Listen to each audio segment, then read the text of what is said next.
mutually agreed as prerequisites for reaching the completion point. This achievement qualified Liberia for irrevocable debt relief from our major multilateral and bilateral creditors, especially members of the Paris Club, who have individually and collectively demonstrated strong partnership in helping Liberia unshackle itself from the suffocating stranglehold of an unsustainable debt overhang, thereby laying a firm basis for post-conflict reconstruction and tangible poverty reduction. Therefore, on behalf of my President, Her Excellency Ellen Johnson Sirleaf, and the government and people of Liberia, I extend immense gratitude and appreciation to all our partners, especially the Paris Club, for your generous and unflagging support as we traverse the difficult journey of restoring our country to financial health. Your generous support has been an ongoing source of inspiration to ordinary Liberians who consider it a vote of confidence in our political stability and the strength of our democracy and economic recovery. Since our last meeting in April 2008, the government of Liberia has taken the terms agreed to here and used them as minimal standards for engagement with all of our creditors. We have organized one of the most successful commercial debt buybacks in history, repurchasing our debt at roughly 3 cents on the dollar and reaching nearly 100% participation rate. We have held steady against the whole-out commercial creditors, always remaining loyal to the principle of comparable treatment. Our persistence, even amidst enormous threats, has brought us to the point where I can now report that we are just a couple of procedures away from repurchasing the last outstanding claims through the World Bank's debt reduction facility. Our multilateral creditors, including the IMF, the World Bank, the African Development Bank, have extended the same generous debt relief as the Paris Club, and most have in fact gone beyond to 100% forgiveness through the Multilateral Debt Relief Initiative. At decision point, we had agreed, in consultation with the IMF and the World Bank, upon a dozen triggers. It took just a little over 2 years to implement all 12 triggers and reach completion point. This makes Liberia one of the fastest HIPC achievers to date. We maintained macroeconomic stability and satisfactorily performed under IMF supported programs.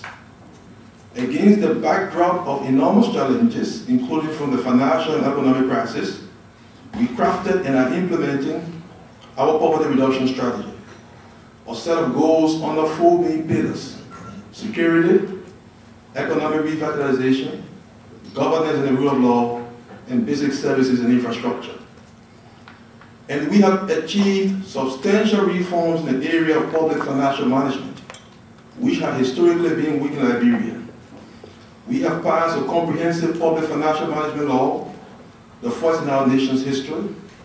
We have strengthened our debt management unit in the Ministry of Finance, issued an updated debt management strategy that sets out clear-cut guidelines for the contracting of new debt, and formed a cabinet-level debt management committee to evaluate and approve all new borrowing, including from state-owned enterprises. We have adopted international public sector accounting standards for the first time ever in our nation's history, and we are well on our way to implementing an integrated financial management information system. Another priority was to strengthen key public institutions in order to promote accountability and transparency across government. In this regard, we strengthened our General Auditing Commission by bolstering its autonomy, established an anti-corruption commission which has begun to investigate and in conjunction with our Ministry of Justice, prosecute allegations of corruption. We made functional a Public Procurement and Concessions Commission with the mandate to promote transparency in government purchases. We also extended a basic health package of health services to over 50% of health facilities nationwide. Liberia has also joined the Extractive Industries and Transparency Initiative, EITI, and is the first country in Africa and the second country in the world to be validated as EITI compliant. We have made progress on the political front. Next October, we are going into our second consecutive democratic election. Our people are starting to believe in the ballot and not the bullet as the mechanism to achieve their aspirations. In the region, Liberia has gone from being a pariah to being a leader for peace and stability. Through the mechanism of the Mara River Union, which is now chaired by our president, we are playing a positive role in bringing democracy and stability to our Mara River neighbors, Guinea and La Côte d'Ivoire. We have gone from exporting violence to exporting peace, and from being a problem child of the region to a problem solver.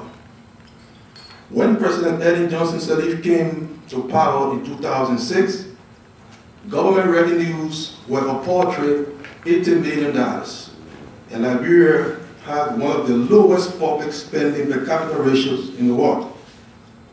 Servicing just 1% of our debt would have eaten up nearly 25% of public spending, diverting precious resources away from poverty reduction programs.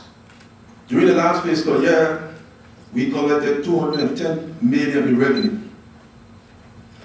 Though a marked improvement, it is not nearly enough to meet the urgent needs of our people.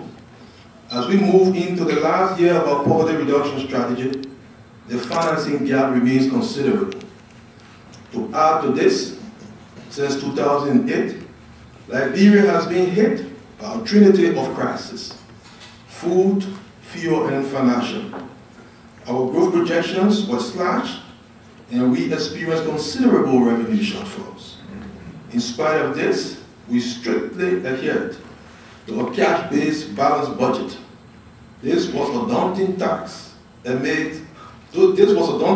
especially given that the downturn called for aggressive counter-cyclical measures. The economic and social challenges ahead are colossal. Basic infrastructure remains in a state of disrepair.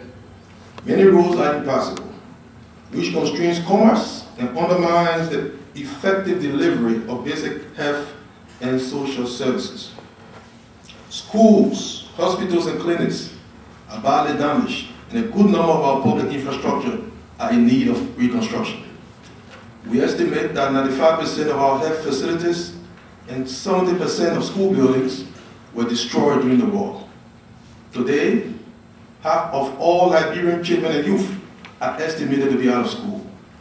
Every penny that we have been spared by not servicing our existing debt obligations has gone to our poverty reduction strategy. In spite of the generous support we have already received from the Paris Club creditors, if not accorded additional relief, our debt service requirement to a few Paris Club creditors will be upwards of $20 million beginning in 2011, nearly 80% of our entire health budget. Now, the argument that some of the remaining loans that will be discussed today were made at high interest rates to pass during periods when Liberia's democratic and economic governance credentials left much to be desired is not one that we need to bring up in this room. But I also know that to a Minister of Finance in a now vibrant democracy, the code of public opinion is as important as the code of law. To some members of the Liberian public, many of whom are young, unemployed, and in need of basic health and educational services, it may be extremely difficult to find the moral rationale for diverting resources that would have otherwise been used to improve their dismal plight to servicing a historical debt that might not have benefited their country in the first place. Before the HIPIC initiative, Liberia last met the Paris Club in 1983 and in 1984. Quite reasonably, a cut-off date of January 1, 1983 was chosen to allow for a new level of senior debt and to protect new lenders. We are still using that cut-off date, even though the Liberia that is going through HIPIC is the nation emerging from conflict in the last 7 years, not the nation preparing for it in the mid to late 1980s. Had the cut-off date been even a few years later, there would be virtually no debt remaining following the HIPIC treatment. Today we recognize with profound gratitude that Liberia is set to receive one of the most extensive debt write-offs consistent with the HIPIC arrangement. Most Paris Club nations have cancelled or agreed to cancel our entire debt. But due to the extraordinary length and depth of our destruction and the momentous challenges ahead, the government of Liberia is requesting that Paris Club creditors who have not yet extended full debt relief offer outright cancellation of Liberia's outstanding debt stock. The Paris Club creditors have been extremely generous to other countries with similar situations in the recent past. Sierra Leone and Haiti each received 100% relief from all Paris Club creditors, and Liberia seeks the same treatment. Distinguished members of the Paris Club, the Liberian Civil War that ravaged our country caused our economic and human development indicators to go south. GDP collapsed by nearly 90%. Unemployment as well as infant and maternal mortality rates were among the worst ever recorded in the world. Simultaneously, from the precipitous fall in GDP combined with accumulated interest and penalty charges, our debt burden shot north, climbing to over 700% of our GDP and over 2,300% of our exports in 2007. Let me give you an example of a loan that we would like to have fully forgiven in today's discussions that represents this dynamic. For each dollar that it borrowed, Liberia now owes its creditor $21 in arrears and interest.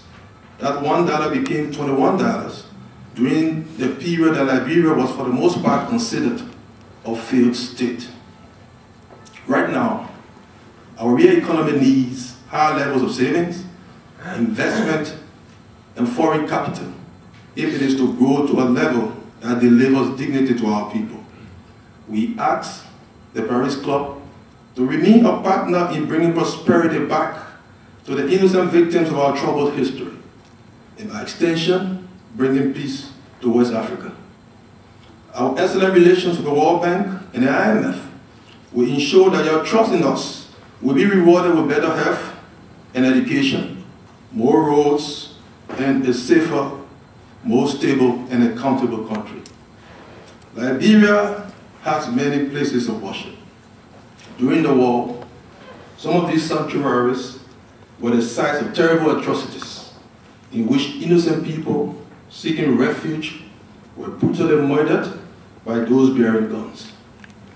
Today, the families of the perpetrators and the families of the victims fill those same halls every week with song and prayer. The perpetrators and their families exhibit contrition, and the victims and their families, in turn, offer their forgiveness. In spite of their hard past, they decide to accept each other, forgive, and move on. They decide to offer each other a blank page on which to inscribe the new stories of brotherhood and progress. Distinguished members of the Paris Club, the government and people of Liberia want to move on. And we today request that each member of the Paris Club offer Liberia a blank page on which we can begin to write the new Liberian story of rapid development, peace, and democracy. Thank you very much.